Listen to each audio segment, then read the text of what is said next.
Assalamualaikum warahmatullahi wabarakatuh.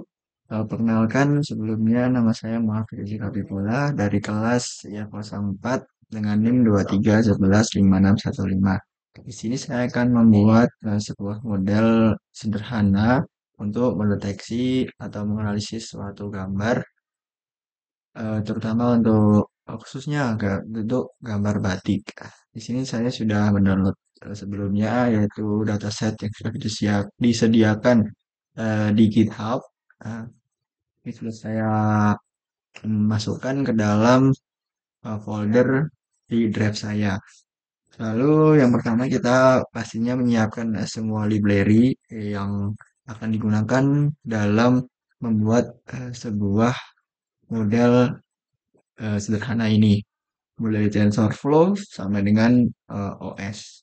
Yang selanjutnya kita lakukan drive mode atau kita koneksikan antara collapse ini dengan Google Drive saya agar lebih mudah untuk mengaksesnya. Selanjutnya kita melakukan atau membuat suatu directory untuk tempat training dan juga testing. Ini gambar yang sudah dipisahkan antara gambar training dan juga gambar testing. Lalu kita ubah semua image-nya itu menjadi 150 pixel dan 150 pixel kali 150 pixel. Dan kita gunakan untuk kelompoknya yaitu 32 per kelompok.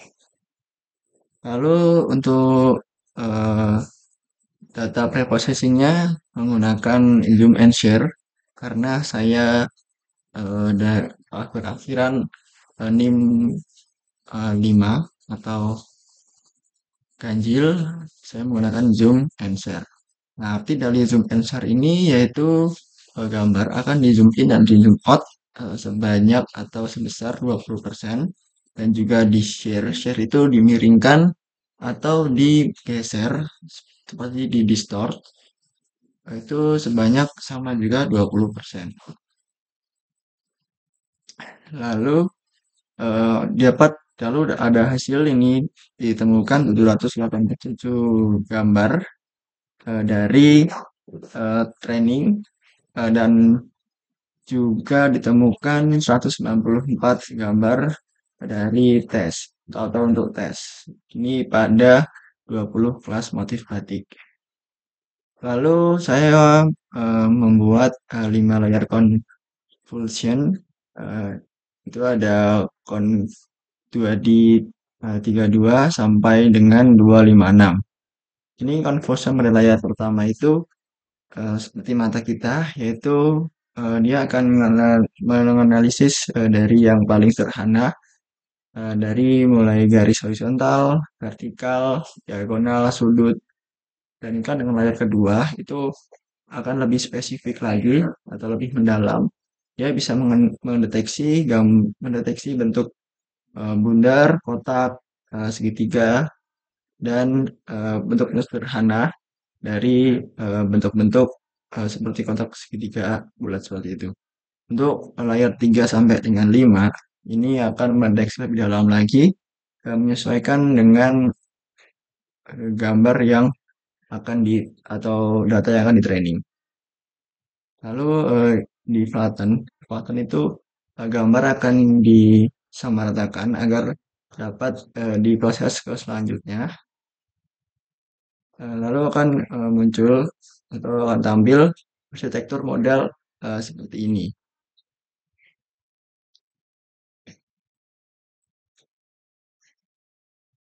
Lalu ini adalah saat training. Ini saya menggunakan 50 epoch.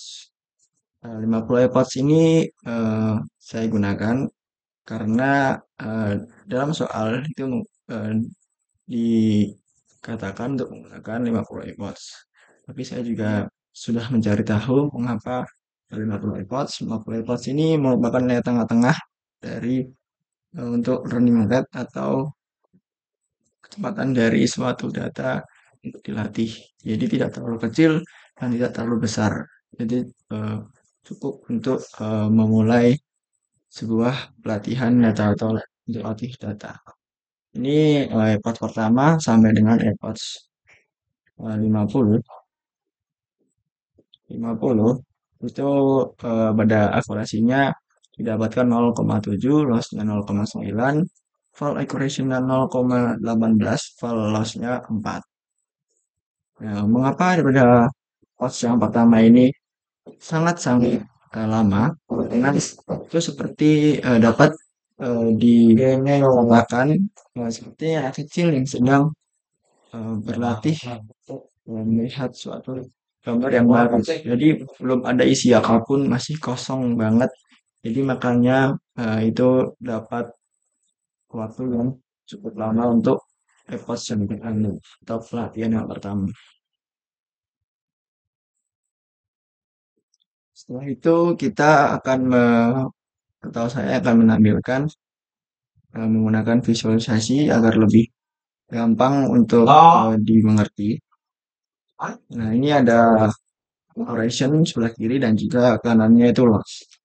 Nah, untuk grafik biru atau yang sebelah kiri dulu ke sebelah kiri training equation itu dia terus naik. Itu menandakan bahwa data sudah baik dalam atau saat di training. Dan validation accuracy malah itu makin datar. Itu menandakan bahwa ada overfitting.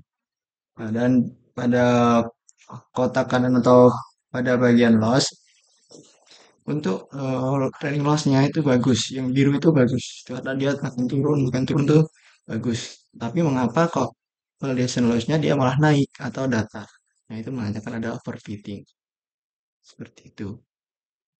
Lalu ini eh, juga melihat operation pada test set itu didapatkan 18,4% dan juga loss pada test set itu 4.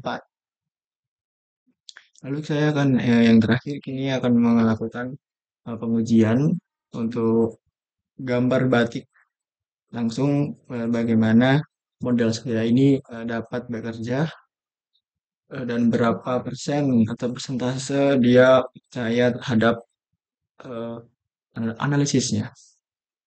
Nah, ini saya pilih data secara random jadi tidak tahu. Nah, ini didapatkan untuk prediksi batik Megamendung. Ia mempresentasikan dirinya atau model saya ini sebanyak 93,53. Artinya dia cukup yakin dengan gambar yang dipilih. Dia mendeteksi bahwa itu gambar batik Megamendung dengan persentase 93,53%. Lalu yang kedua ada batik Sekar. Model saya ini memprediksi bahwa gambar ini adalah batik Sekar itu dengan persentase 42,22%. Dan prediksi pada batik ketiga atau batik Pekalongan ini cukup rendah. Model saya berada di dirinya sendiri atau pada model ini hanya 22,50%. Ini merupakan model sederhana yang sudah saya buat untuk deteksi atau menganalisis suatu gambar agar tahu ini motif batik apa dan berapa tingkat kepercayaan model saya ini dalam menebak atau menganalisis suatu motif batik. Mungkin itu saja yang dapat saya sampaikan. Kurang lebihnya mohon maaf. Wassalamualaikum warahmatullahi wabarakatuh.